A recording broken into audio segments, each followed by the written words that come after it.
From Tally to Cali, It's time to wake up. Wake up! Warchant.com is your ultimate Seminole sports source. And this is Wake Up Warchant, presented by Vitamin Energy. The vitamins. The energy. Now here's Warchant.com's Aslan Hajavandi and Corey Clark. Wake up! It's Wake Up Warchant presented by Vitamin Energy. Coming up on today's show, Tote meets leather, sort of. We're at ACC Kickoff in Charlotte. We've got Ira Schofel on to interpret the messaging from Commissioner Jim Phillips. We even get Ira to share his thoughts with preseason camp approaching. And we got headman Mario Cristobal from Miami. He stops by the table. It's going to be okay, everybody. Let it go. Wake Up Warchant presented by Vitamin Energy, vitaminenergy.com. Shake it and take it, everybody. Vitamins and nutrients all in one little bottle. 260 milligrams, all natural caffeine. No sugar crash. It is clinically tested, everybody. Clinically proven to enhance your focus, enhance your mood, your immune response, your pump in the gym. What are you waiting for? Less than 30 days to kickoff. Well, no, more than 30 days to kickoff. Yeah. Less than 40. Less than 40 to kickoff. Get right. I got to get my mind right. I didn't have my focus this morning. Clearly, obviously, I'll get better. Let's all get better together. Let's have Vitamin Energy help us. VitaminEnergy.com. Warchant.com, your ultimate Seminole sports source. We are in Charlotte, North Carolina. When I say we, Jeff Cameron, Matt Lasser, and Ira Schofel, managing editor of Warchant.com. It's like your annual takeover show, kind of like Florida State has on the ACC network. Like, you just come on here, we talk about whatever you want to talk about. So. We tell Corey he's got to stay back one day just to give me a chance to get some of that Corey Clark shine. Let the big dog eat, man. All right, so Jeff Cameron came over to me, Ira, and was talking about, he's like, listen, this is this Jim Phillips guy, blah, blah. I'm like, listen, I'm not here for it. I don't know what do we want from this guy? What do we expect? He's like, listen, I get it. And Jeff's like, listen, I understand. Like, he's a nice guy, but he's just a little too naive for my liking. Just feels like everybody else in this world is going to operate under, an honor system that just doesn't exist. That's the one part of this thing today, I guess, that stands out to me is that he mentioned that there's a workable framework now, right, with the House settlement. But he's like, you need to show restraint, everybody. Who's going to show restraint? How can he be the guy to police it? Just what sort of message do you think he sent on, I guess, this brave new world of college athletics? Yeah, I definitely don't think his message is going to make anything better. Yeah. I don't think anybody's going to hear that at one of these other schools and think, you know what, maybe we shouldn't spend $800,000 for this, backup running back or whatever. But to your point, I think you were alluding to is like, what can he say? And the reality is nobody knows how this is all going to work out. I've been talking to people here that are, obviously we talk to the coaches and players, but I talk to people in the college sports industry who are asking me what I think. Like, how is this going to help at all? And I'm like, no, I don't think it will. I mean, I think it'll help. It'll help to some degree to have more teams who want this. Like, I think there are more teams than not that do want some sort of guardrails. So I think in this conference, right? Yeah, but I think it's even beyond that. I honestly think that even the Alabamas and the Michigans I think there are schools that are traditional powers that maybe they operated in the gray before, but they may not have Texas oil money. They may not have tech billionaires flooding them with money. So, I think you even have some traditional blue bloods that we would consider in the past to be the money schools who realize that in the real world, they're not money schools compared to oil money or some tech money or things like that. So I think there is the only positive I have for it possibly working is I do think there are more schools on the side of a Florida State, on the side of the schools that want some control than there are not. But I still don't know how do you do it, and like you talk about the Deloitte, and Jim Phillips threw out some numbers about, there's already 15,000 athletes putting their information in there, and there's, they're dealing with 2,000 different agents and all these. Well, those are the ones that have submitted the paperwork. Is everybody going to submit the paperwork? Are people just going to go back to doing behind closed doors? I mean, we just don't know nobody knows how it's going to play out. And we don't know what the penalties are if they do that kind of stuff. They still haven't established that. Yeah. There was talk within the last year that, there's going to be these really strict penalties. And I guess this College Sports Commission, is that correct? What's yeah, the CSC. The CSC, they're going to be working on that and what the penalties are. And that's probably, honestly, some schools, some actors in the space are probably waiting to see what that is before deciding what they're going to do. But yeah, it's I don't think anybody knows for sure. I think he's saying what he thinks is the right message from a conference commissioner, but I don't think Jim Phillips believes that's going to help. How much of what he says, Ira, do you think is him and his office's crafting of messaging? How much of it do you think is university presidents and athletic directors? Because he talked about, how proud he is of the academic success they've had and the way these universities are and how they're a differentiator in the college sports space from the other conferences. Because the ACC is like, listen, we got 29 national championships, but also we've got a bunch of good schools. Because I know that falls flat for a lot of people right now because you think about this huge, $20, $30 million deficit. How much of that do you think is something that him and his, the office in Charlotte's like, yeah, let's pound the notes on this, or is it presidents around like the conference are like, hey, like maybe this should be our identity and we'll be fine with it? I think they like to do it. I mean, that's been their MO for a long time. The Big Ten's pretty similar. I feel like you never hear that out of the SEC, do you? Never. You Never. see Greg Sankey No. talking about all their academic achievements. I think it's something you do when you do have that as a strength, and you don't necessarily have the football success right now, or you don't have the alumni basis. So you got to hang on to something. You got to pound your chest about whatever you can. But yeah, I think it makes the university presidents happy. I think it makes some of the maybe the conference office happy.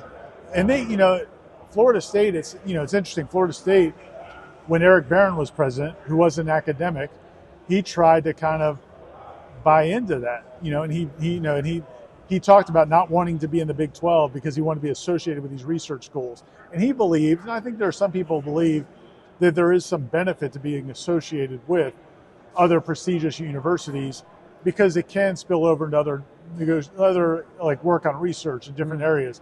So I do think the academic people like it and they want it, but as for what we're here for, I mean, it doesn't mean anything.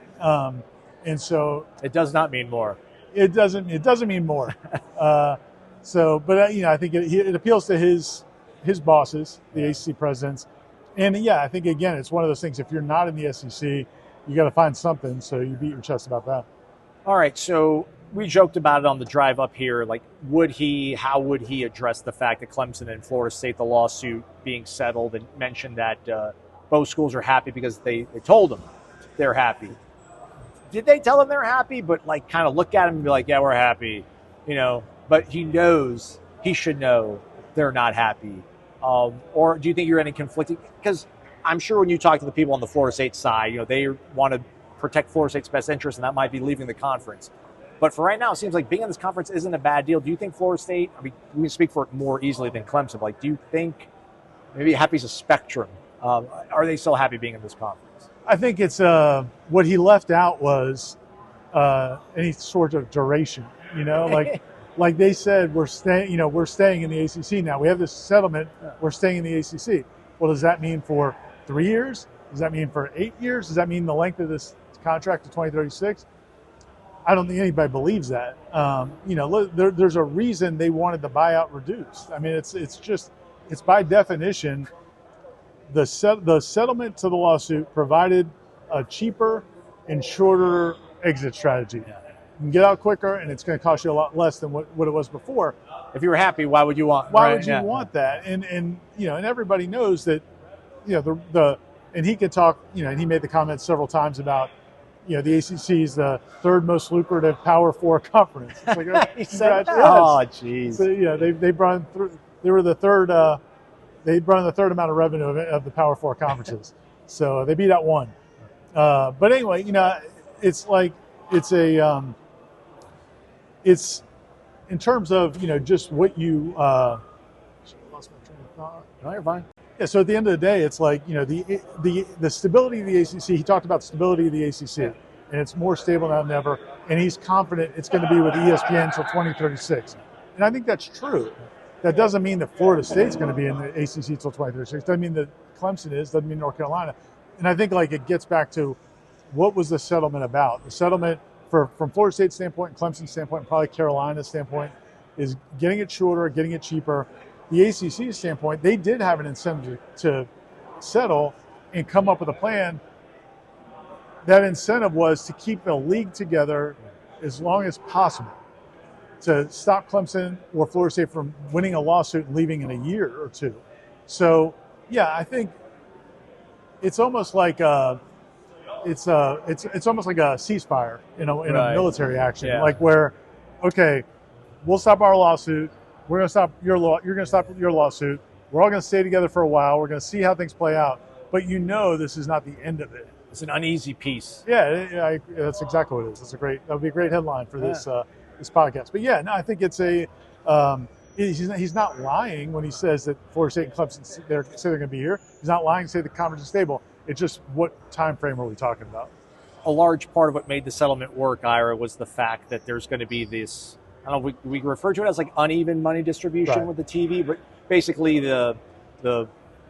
your brand based, I guess, bonus about, you bring the eyeballs to the TV screens, which he was talking about, like, listen, like we want to incentivize our schools to book the good games like Clemson, LSU, Alabama, Florida State, get those eyeballs, get that viewership, and we'll give you extra money. He was asked about, I think one of the last questions he might have got about, he asked about whether or not everybody's, because this benefits obviously Florida State, Clemson, maybe Miami, I don't know, but Wake, Boston College, like your rank and file ACC teams probably aren't all that stoked about it. Did you get a feel for his response about what his constituents think about the brand bonus? I think what he's again, he's trying to put as positive a spin on it as possible to say, well, when it comes to these structures, anybody can earn them, and I think that's their selling point is, hey, listen, if you get really good, if you put money into football and if you become a great football player, you'll get the ratings. It feels like when I used to work a sales job, and they're like, 100%. You can make up to $1 million. Exactly. It's like, these accounts that don't buy anything? Hey, get out of here.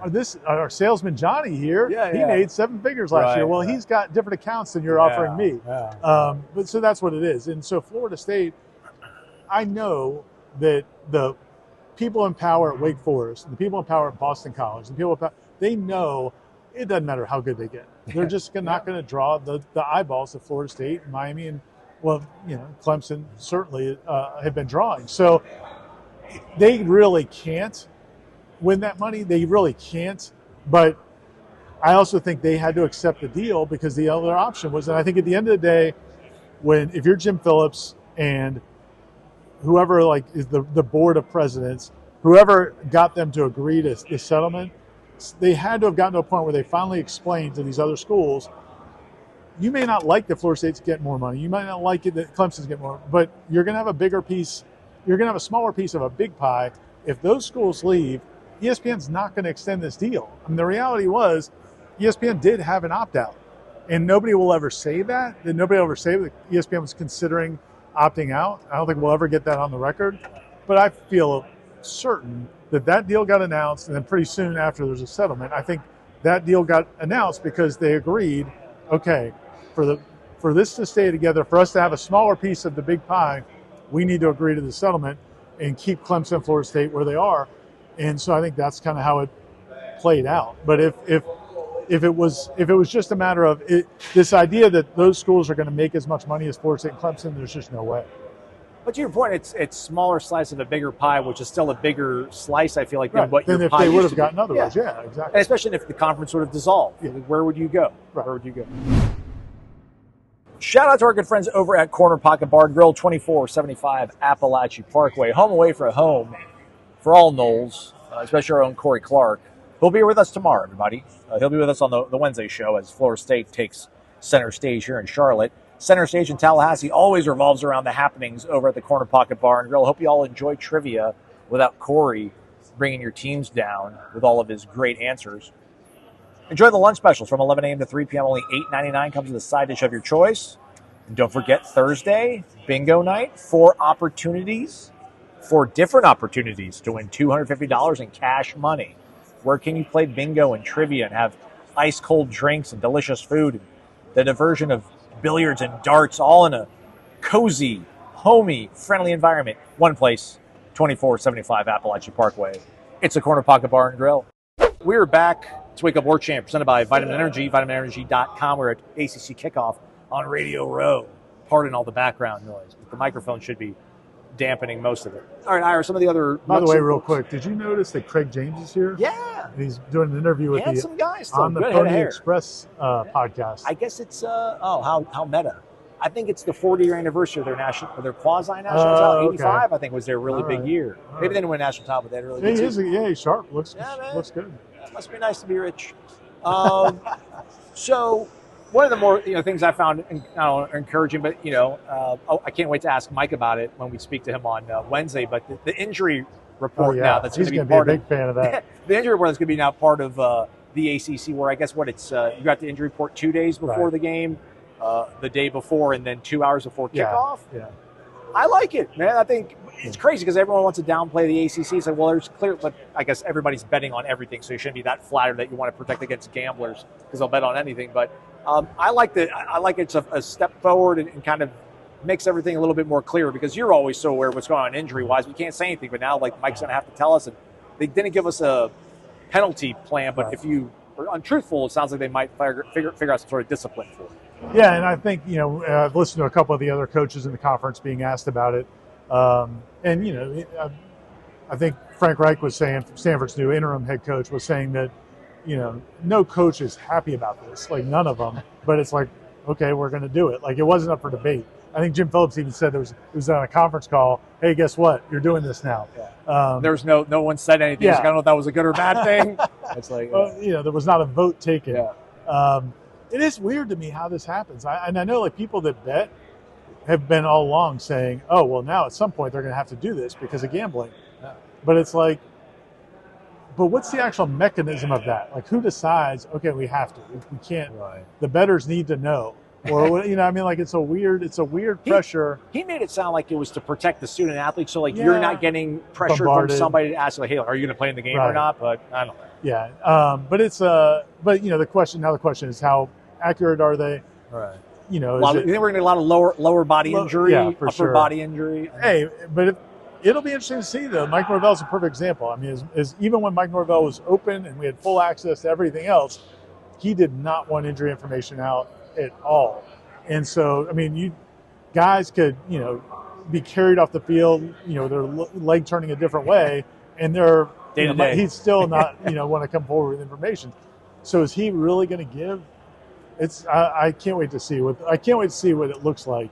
And like you said, somebody asked what the penalties are going to be, and Jim Phillips said, "We're talking about that, but we haven't figured it out yet. But hopefully everybody will just go along." Well, come on, man. I mean, they're going to give as little information as possible. So. I'm sure Belichick's going to give everybody like a primer in the group chat. Like, this hey guys, is how we do this. This is how we do it. Storming the court, storming the field, the play, that's going to 50, 100, and then 250, and it's going to be over 2 years. So 50, 100, and 200. Okay. So it doesn't reset every single year. So if you storm... And I think multiple sports. Yeah. So I think if it happens in men's basketball and it happens in football, that's first and second. Yeah. So, if we storm the field after beating Miami and Duke in basketball, and, so that could accumulate. Florida State's never, I guess... The Florida game in 22 is the only time I can remember, other than maybe 96 against Florida, they did it. So I guess it doesn't apply too much to Florida State. But to me, this feels very much like the SEC's doing it. Let's do it too to make it seem like, I don't know if they're worried about. He even kind of acknowledged that. Like somebody asked him, was there a specific incident? And he said, oh, there's been some things. And then he goes, and we've also looked at other conferences and what's going on there. Well, Filipowski did get hurt, I think. 2 years ago, like after maybe Clemson beat them or something. He got clipped, and then he mentioned Caitlin Clark, but she's obviously not in the ACC. I like that they, maybe it's the Clemson exemption, where they said that until the visiting team leaves and the officials leave, then you can come on the field, do whatever you want. Because that's what my first thought was, wait a minute, what are we going to do about Clemson? Because they come on, win or lose or draw, they're coming on the field.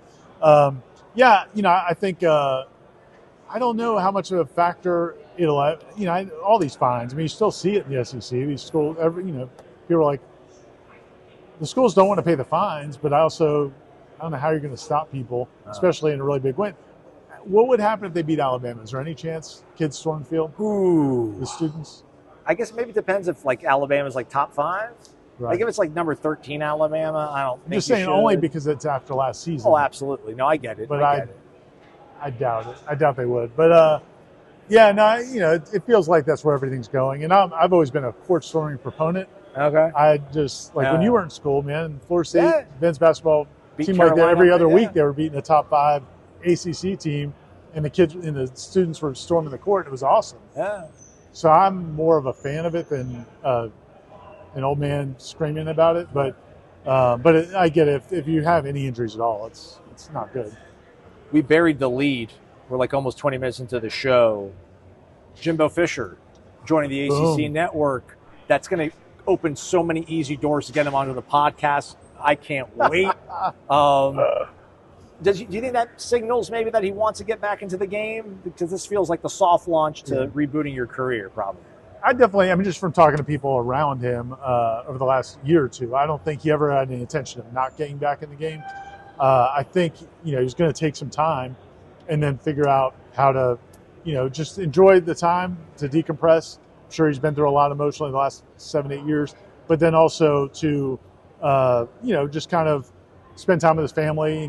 He remarried, so he's got a family there, and he's got his original family.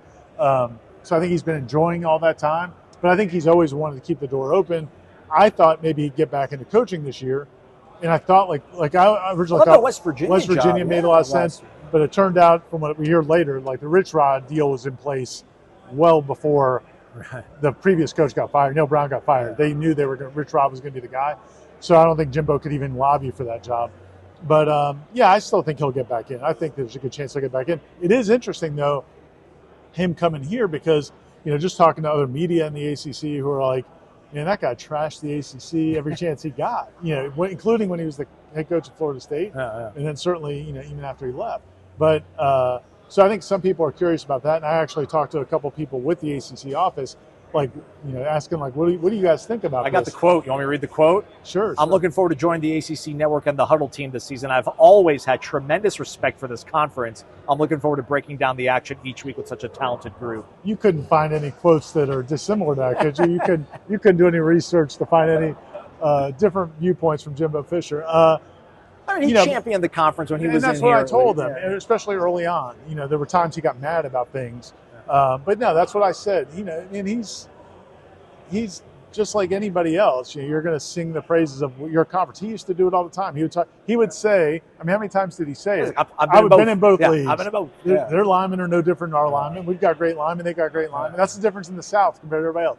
If he had gone to the Big Ten, he would have figured out, that's just, and it's part of, because you're recruiting, you've got to send that message. So I think he'll be good in that. I think he'll be really good in that role. And I think he'll be a strong proponent of the ACC, and I think it's good for them. I was just telling somebody with the ACC office, I think it's good for them to do it because everybody knows that he was not always a huge proponent of the ACC. And for them to be willing to do it, they have to feel good about their product because, that they think that that's a good – that he's somebody that can speak to the credibility of the conference. Because, listen, things didn't go well at A&M, but I think people still respect Jimbo Fisher as a football mind. Right. And if he's going to be talking about specific players, his NFL prospects, and the quality of the league, I think it gives some credibility as opposed to just getting some other guy that played at Virginia or something. Does he lose any credibility because he ran roughshod over this conference, then he went to the SEC and struggled? Oh, I don't think so. I think some people could make that argument. The SEC folks, but the people watching the ACC network are not going to make that argument. I'm excited to see it. I'm curious if we'll run into him. It sounds like he's going to be more of a studio guy. But maybe if Florida State makes it back to Charlotte for the ACC championship game, maybe he'll have us on the studio and we can talk through things. But I think your odds of getting him on the pod definitely improved. It's incredible. What a development. Last thing I wanted to ask you, Ira. I know every time I look around, you're jumping around talking to different people. I'm sure you're getting a lot of what's going on in Tallahassee. Yeah. What do they look like? What are you telling some of these people that you can share with us, I guess? I think at this point in time, on July 22nd, as we record this for everybody. I'm of the opinion that a lot of it's, we all know a lot of it's going to come down to Tommy and how well he performs in a offense that's really built for him. This is, the thing about Tommy Castellanos is I think his first year at BC, they tried to tailor things around him, but it was kind of on the fly. He was not expected to be the starting quarterback. And so he kind of won the job in the field of battle, and then they adjusted to him. But it was just kind of, I think probably from week to week, they're just trying to figure it out. Then last year, he should have left. That was the one thing from his interview that got everybody upset with Anthony and Pete Nakos was the one thing he said that was true and shouldn't have got anybody upset is he should have left Boston College. Yeah, so when Hafley left, I should have left. He should have left. And instead he stayed, and, the coaching staff, didn't cater things to him. So, just real quick, sorry. Like, his offensive coordinator in 2023 was Steve Shimko, who only has like a NFL background. Right. So he's never had it to this point trying to make, I think. Kind he's of never had a guy college, that. Yes. This Gus Malzahn kind of a, and you can call it gimmicky. I know Jeff is not a fan, whatever. Yeah. I'm a fan of offenses that win and score points. Yes. And so, but it's easy to say, I've never been put in the position to show what I can do. And that's, we all can do that in our own jobs. Oh, if they would let me do this, I'd kill it. Or if I could only give me that guy's job, I'll kill it. Right. But now he's got it. So now it's put up or shut up for Tommy, because you got an offensive coordinator and a head coach who said before they did anything else, who's going to be our guy? Tommy's our guy. We're going to build an offense around Tommy Castellanos. We're going to scheme it around Tommy Castellanos. All the strengths. When I did the story on Gus a few weeks ago, for my interview with him, he talked about, the first thing I do is I build it around the quarterback. What is he good at? Now, I'm sure they take into consideration what the backups can do, and you want to have packages for them. But it's all about Tommy from the standpoint of they build it around him. They're putting things around him to make him succeed. Now, he's got to get it done. And, we like the fact that he reduced the turnovers last year, but he was also in an offense where that was the focus, was taking care of the football and live to fight another day, become an NFL mindset. Well, now you're going back to, we want Tommy to be a playmaker. Now, is he going to take what they give him and, get the third and short, or is he going to take the risky throw on second and long? And, that part, nobody knows. Tommy's never had this chance to be the gunslinger, playmaker in an offense built for him, and actually now it's up to him to get it done. So to me, what I'm telling people is, if they're right about Tommy, if that was the right choice, they got it right, and he succeeds and he flourishes, the bet on Tommy Castellanos pays off. Man, I think they could be as good as almost anybody in this conference. I think they could be a 9-10 win team. If they were wrong about it, it could go sideways, and you could be looking at 6-6. I think the floor is raised enough to where you're not going to have a debacle like last year. But whether it's just a tick back up to respectability, or whether it's like a really good season, I think it's all comes down to Tommy. I'm not as sold on the defense as some people are. I think Tony White's a good coordinator. I don't know if the personnel is what it needs to be. Right. So from that standpoint, I don't really have a strong opinion. But to me, on the offensive side, I think they've upgraded so many positions across the board.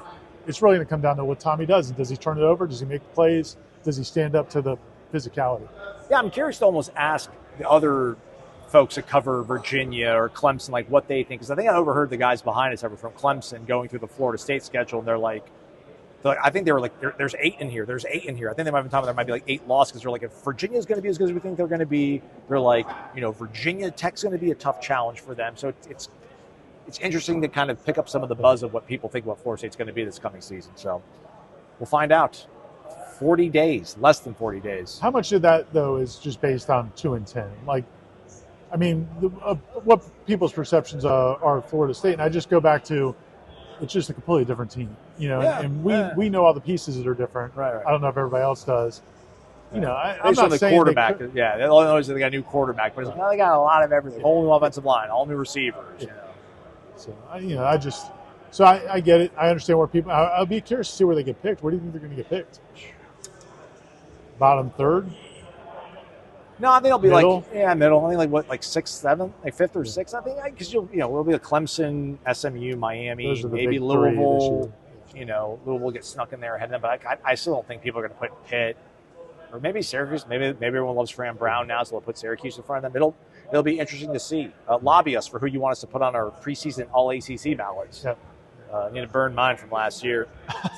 Same here, buddy. Same here. All right, so we're going to have a really busy Wednesday, everybody. So 9 o'clock we get Mike and company, like just the local folks, and then they'll be doing rotations through the main ballroom, breakout room. So lots to come. Is there anything, narrative-wise? I know you made a story about like 10 players you're going to be asking about. Like, will you be asking Mike about all these 10 players so we can find out what's going on? Mike and players. Yeah. Definitely a combination of the two. Mike. in the local time is good because we have a lot more access. It's just the local media, as you said. In the breakout room, if he's got 30 people around him, it's hard to get a lot of questions in about specific guys. But yeah, no, I definitely think between him and then those players, I think we can get on all those guys. As far as big picture wise, I mean, it's always the similar how the workouts gone, things what kind of things have been.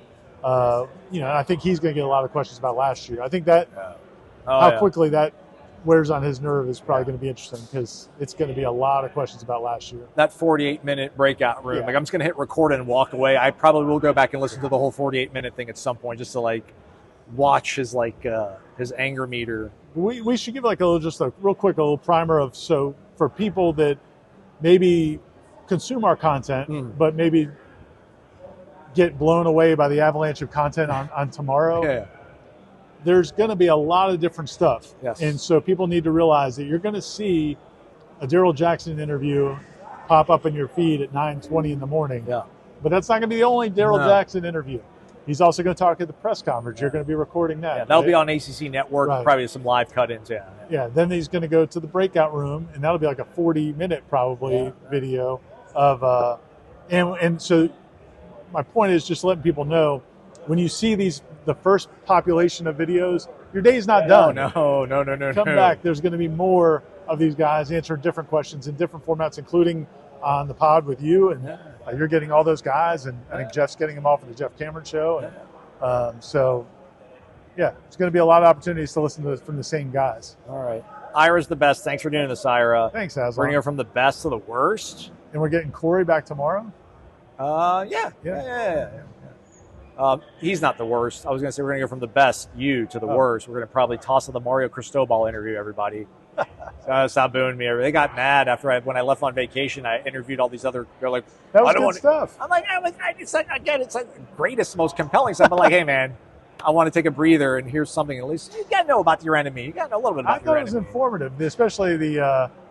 What's the matter at Kane Sport? Because he made me feel pretty good about their running game, Florida State's running game, because he said their D tackles are thin. Yes. And he's got questions about linebacker and safety. I was like, all right, Gus Malzahn with your inside zone. Soft up the middle. Make something happen. All right, more show coming up. Yes, the dog days of summer are here. For a lot of folks, that means sending the kids off to college. For a lot of you, it means you're going to be going off to college. Ask for a gift on your way out. Ask for security. Ask for style.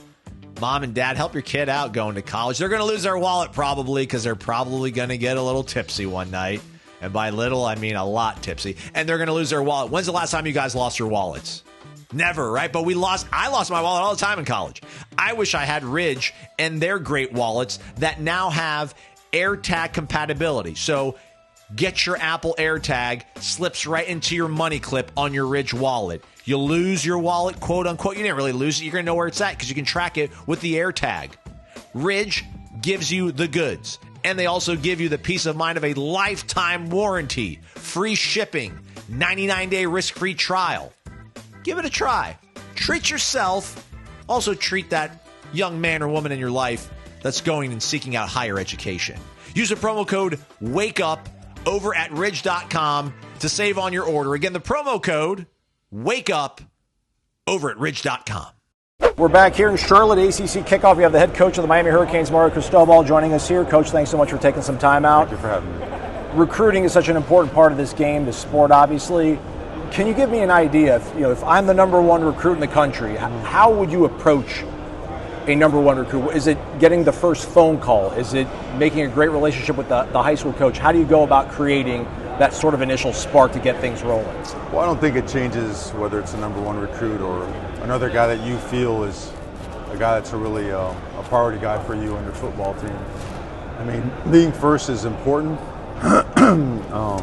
but working really hard and being genuine and then building the right relationships. I think you'll hear the same things again and again from all coaches across the country as it relates to recruiting. Everything's important. Connection's important. And at the end of the day, people are going to be around your people, you're going to be around them. That part really has to come together in the right kind of way. There has to be trust, there has to be belief. Can you contextualize what are the things that differentiate that sort of connection that you're able to create with a player to earn their trust so they come to your program?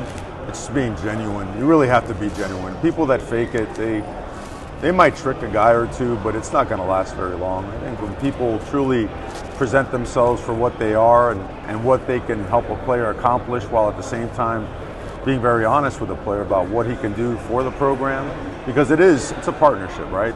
It's not a one-way contract. It shouldn't be a one-way contract, in my opinion. I think all those things come together in what becomes a partnership. I think it's the best way to describe it. And you mentioned contract. We're entering a new sort of phase here of collegiate sports. I don't know how much sort of preparation, how aligned do you feel like you guys are as a coaching staff with your front office and just all these moving parts trying to get them figured out in such a short amount of time? Yeah, we feel we're aligned. I think everybody's trying to figure out, everyone wants clarity. They want consistency, continuity, and we're not there yet. So in the meantime, it's as simple as adapt or die, right? There's no other way about it. And so strong lines of communication are critically important. Identifying the right people for your front office, the people you're recruiting, your staff, all that stuff is, again, vertical alignment, right? That's the most important thing. Making sure that you get in vertical alignment and that you stay in vertical alignment. And that means checking yourself and checking everybody in the program. When you took this job, I'm sure you had a picture of how you wanted to build this thing, where you wanted to be, maybe certain hallmarks in your career there. Where are you at right now in terms of your satisfaction with how you've built things and where the program is? Progressing. We're progressing. We feel like we're building the right kind of momentum. We're working extremely hard at it, and we're doing it with the right people. We're bringing in the right people in the building that are committed to making the University of Miami the best it can be. You're very intense, Coach. You've played the sport at the highest level. You've coached it now here at the highest level. Do players, can they appreciate, do they understand your intensity? This is your life, Miami football, right? Do they understand and appreciate your intensity year one, or do you feel like you're growing and building stronger relationships with the players like a Ruben Bain that have been in the program for a few years? I think people appreciate people being themselves and being real and taking time and showing legitimate interest and care for others and trying to impact others. I think similar to Florida State, Coach Norvell's done a great job since he's been there, and probably very similar starting points, right? Where you have to rebuild a program, and the only way to do that is to really pour into it, because you can't respect people, and people can't have respect for each other unless they know each other. And you can't know each other unless you invest time in each other. So I think invested time in people, that has proven over the course of time to be undefeated. You've added a very skilled quarterback in Carson Beck. What has he brought to your program? What are you expecting out of him, I guess? Will he be ready to go once camp opens up for you guys? Yeah, he's been ready. He's been competing out there with our players for, I believe, 10 weeks now. He was cleared for full participation.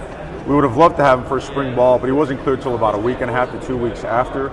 But he's been a full participant, 100% ever since that day. So, player-led practices, they run team plays, they run 7-on-7s. He's been a great leader. He's extremely competitive, really, really smart, big arm, accurate arm, understands the game. Again, we've been lucky. Last year we had a great quarterback, had some other great quarterbacks. At Oregon we had a great quarterback. And he's of that mold. He understands the game inside and out, and he pours into the game and his teammates so that he understands what everybody's doing, so he could bring it all together and galvanize the team. Was it a quick scout? Be like, he's available, we got to get him? You watch so much crossover tape. I mean, every coach in the country, we all have access now to every game. Yeah. And you always have, people just cut things up for you. You want to see special plays, certain situations in a game. So there's crossover tape. So we knew he was a great player. When the opportunity came, we jumped on it. Last couple questions. Coach, do players have to walk into the University of Miami loving, wanting to bleed and sweat for that program, or is that something that you guys can instill in programming? Mm-hmm. That's what you want. Is that you're going to be 100% on that? I don't know if that's possible nowadays. Guys grow up watching different teams. They have families that root for different teams. If they truly love football and they love the culture that you're building and the people in your building, then that has a chance to come together and make it real. So a guy who really loves and wants to live and die being a Miami Hurricane. That's the goal. You want people to want to come back there for the rest of their life, bring their families back, come to games. I mean, I remember being a kid and going to practice, and I wanted nothing else in the world but to get to practice and watch Jerome Brown and Winston Moss and Melvin Bratton and Alonzo Heisman and some of the Michael Irvin. So do you want that? Of course you want that. Is there an in-between where that does and can happen over time? Absolutely. You've won a national title as a player. You won a national title as a coach. When you look back at last year, do you look at that season as, man, that was an extremely rare opportunity to do something special, or do you look at it as that was a year that's a building block that can help you get to that championship team? It's a little bit of everything. You know, it's a ton of progress because all of a sudden now you climb back into the top 20, you win 10 games, but man, you're right there on the verge, and you know, we fell short. So it's a little bit of everything, and you take it all and you find ways to improve all those areas that can help you keep just getting better, keep moving the program forward, because at the end of the day, analyze your processes, right? Figure out how it could get you a better result, and then push forward from there. All right, I got some fun questions for you, Coach, just rapid fire here. If one of your players had to run for either senator or president, which player would you put forth? I'd rather not answer political questions, not into politics. 100%. Brisket or ribs for you, Coach? One more time? Brisket or ribs? I'll skip that. I'll go cheeseburgers. Okay, nice. What was the first song you and your wife danced to at your wedding? Our song was The Way You Look Tonight, Frank Sinatra. I'm a big Sinatra fan. All right. That was our wedding song. Fantastic. And just what's the best part of living in Miami? It's everything. Miami is the melting pot of the world. Miami, it's you see every ethnicity, culture, skin color, language, and it's all good. You see 15 different cities within one city, and it's all good. I believe in culture. I believe in diversity. I believe in being very competitive. It's a very competitive city, right? Economically, the trajectory of the city is on track to be the best in the world, and it's a beautiful place to live, you know, and it's the home of the Miami Hurricanes, so that's the best part. All right, thanks so much, head coach of the Miami Hurricanes, Mario Cristobal. Thanks, man. Thank you for having me. Okay, and that is a wrap for us today. Tomorrow's show is going to be a doozy, everybody. Corey will be here. We get Mike one-on-one, we get Earl Little one-on-one, and Daryl Jackson, and Richie Leonard. Oh, and the quarterback, Tommy Castellanos. So we might put all of that in one show for you folks, because there will be like 8-10-minute interviews, so that might be the thing. And then Corey and I will babble about whatever else is going on around here. So tomorrow's show will be fun. Subscribe, rate, review, thumbs up, and check out warchant.com for plenty more. Matt Lasser, Irish O'Fell, also filing reports from ACC Kickoff here in Charlotte. Thanks again to Ira for joining the show. Thank you for listening. We'll be back tomorrow with another show. It's been Wake Up Warchant, presented by Vitamin Energy, vitaminenergy.com.